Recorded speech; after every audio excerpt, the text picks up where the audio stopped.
Welcome back to our series, How to Pray. My name is Avraham Apatow, and today we're speaking about the Shema, the ultimate declaration of the Jewish faith. We have been explaining how the morning prayer service is really a ladder of ascent, and that ladder corresponds to the picture of the cosmos of the ancient world, in which there are three basic levels: the earthly, the celestial, and the divine level. In the blessings of the Shema, we see the creation of the heavenly lights, the celestial bodies, and we also see the creation of the angels, who are the spiritual powers that are responsible for the dynamic workings of the galaxies and the cosmos, their eternal motions.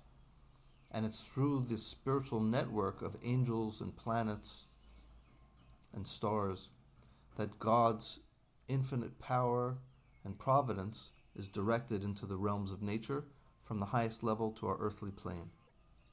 This section of blessings reaches up to the highest point of spirituality, where the highest angels, called the Seraphim, are praising God. Kadosh, Kadosh, Kadosh, holy, holy, holy is the Lord of hosts. His glory fills the whole world. And they're at that interconnecting point between the infinite and the finite realm, sitting by the throne of God. And this is such a dramatic introduction to the Shema, because we see that in terms of spirituality, there's nowhere left to go. We've reached the highest level. Instead, at this point, a new concept is introduced, that is of love. Ahavat Olam. God has always loved Israel. And in this section, we express a series of beautiful prayers and requests to God. This list of requests goes as follows, and I'll just paraphrase in English. Teach us your Torah. Extend your grace, your rachamim, your mercy. Open our hearts and mind to hear, to study, to learn, to teach, to fulfill and love all your Torah, all your commandments. Lift and strengthen our power, and do it for your sake. May your mercy and your love never leave us ever, and bring us in blessing and peace to our land. And I think we overlook the fact that these are actual prayers, actual requests, and they have a very specific purpose. It's to express the remarkable relationship between God and Israel, that this love depends on the giving of the Torah, so that human beings below can fulfill the will of God above. And when we do that, it creates this bond and this unity of love. And why is this so important is because the Shema also is an expression of this bond and unity. So the approach to the declaration of the Shema requires us to be in this state of mind, and it's through expressing these specific requests we enter the state of mind to say Shema. And there's one more step. And you chose us from among all nations and tongues, and you brought us close, our King, to your great name with love, so that we may give thanks to you and proclaim your oneness, and so that we might fear and love your name. Blessed are you, Hashem, who chooses his people Israel with love. And at this point we recite the Shema. Shema Yisrael, Adonai Eloheinu, Adonai Echad. And the translation is, Hear, O Israel, Hashem is our God, Hashem is one. And what's so beautiful, that the gematria, the numerical value of the word for one in Hebrew, which is Echad, is the same numerical value of the word Ahava, or love, the gematria 13. And this expresses a very subtle but essential point. This, in truth, is not a statement about monotheistic belief. Now, I know this is the basic lesson that is taught about Judaism, but if you think about it, it doesn't really make too much sense. The Torah says explicitly there are other gods. God himself, Hashem himself, says, I gave the nations other gods. So how can we believe that there's only one God and no others? Well, I've discussed this idea in previous presentation, that the notion of God, the word God in Hebrew really means powers. So when God says, I've given them other gods, he doesn't mean I've given them other God in the sense of an absolute power. These are subordinate powers. It's more appropriate to call them angels. It's like God saying, I gave all the nations angels, that is, divine powers, divine beings. Now there is a sense of the theology in this respect, that when we say Hashem, that means that he is the master, the one cause and source of all the creation.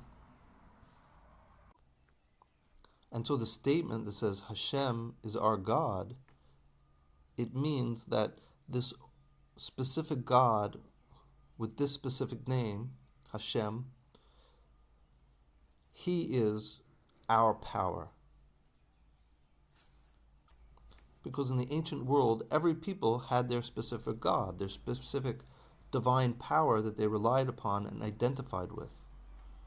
So this statement is a statement of identity, that we identify as the people of this specific God with this specific name. It just happens to be that we consider him to be the ultimate creator of all of the universe and all the powers.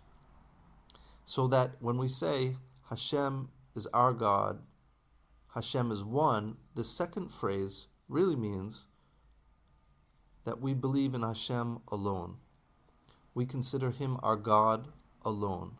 Only him, no other of the divine beings do we have a relationship with. And this is the very meaning of the word Yisrael. It means Yasher El, directly to God. We don't have an intermediary. We don't have an intermediary path as spiritual beings to ascend to God. We relate to God directly and exclusively. So the basic point is that the Shema is really a statement of the exclusive relationship, commitment, and loyalty of the people of Israel to Hashem. It is just secondarily or presupposed by the very meaning of the word or name Hashem that he is the ultimate master and cause of everything. But that is not the point of this specific verse. It's an expression of loyalty. And I would like to add here that in this statement we can also see our three levels again, because Hashem represents that highest level. Elokeinu, our God, means our power, and power is an expression of the celestial realm where powers are manifest. So we have those highest two levels. Then at this point we say in an undertone, Baruch Shem Kavod Malkuto Leolam Va'ed. Blessed is the name of the glory of his kingdom forever and ever. At that point we are blessing, praising his kingdom. And as we said, kingdom refers to his providence throughout our very earthly existence. So we're extending from that highest point of God as the source of all through the celestial powers where he's most manifest, and his force comes into our earthly realm, and we praise his providence. So we have these three levels in this very statement. Now we've been speaking about this ladder of ascent, and there's an irony here, because in this ladder we go from the earthly to the celestial to this divine vision, but ultimately that ascent is not to ascend into heaven. When Moses ascends into heaven, he's able to bring down the Torah because he tells God, you created this Torah not for angels, but for human beings who have the struggles and the need to have guidance and direction in the earthly plane. So the point of the Torah, the point of that ultimate relationship with God, is not through a spiritual, intimate connection on a heavenly plane, but ultimately to have that vision of spirituality and to bring it into our earthly world. We describe this ladder of ascent in the preliminary blessings to the Shema. But that ascent is not the purpose, because the ascent is actually the preparation for the Shema. And the Shema, what the Shema is saying and concluding the blessings with, is that relationship of God above and Israel below. So that the ultimate unity, the ultimate intimate connection between God and man comes in the earthly realm, when a human being recognizes his position, his place in creation, and can look to his God who created the entire world and all its spiritual powers for an ultimate purpose, to bring his love and his goodness and providence from the highest place into the lowest place. And this is the statement of unity. And this is the ultimate challenge of a human being, is to gain this vision, to be able to see within his earthly world the providential care and love of God. And this is what it means to unify God's name. It's to see his goodness, his beneficence, his kindness in every aspect of our lives. We're going to continue with this discussion of the Shema and its profound secrets in our next presentation.